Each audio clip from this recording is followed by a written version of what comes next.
ইমামের পিছনে নামাজ আদায় করার সময় মুক্তাদির ভুল হলে করণীয় কি জানতে চাই। ইমামের পিছনে যদি মুক্তাদির ভুল হয় তাহলে দেখতে হবে সে ভুলের ধরনটা কেমন। ভুল তিন প্রকারের হতে পারে। এক, কোনো ফরজ তরক হয়ে গেছে।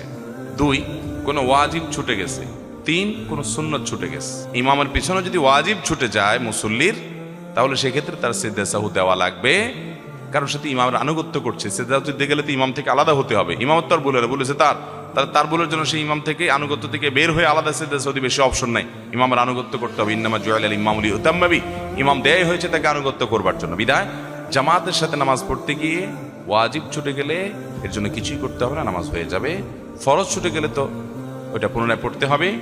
আর যদি সুন্নাত ছুটে যায় তাহলে তো সিজদা সাহু কোনো অবস্থাতেই লাগবে না।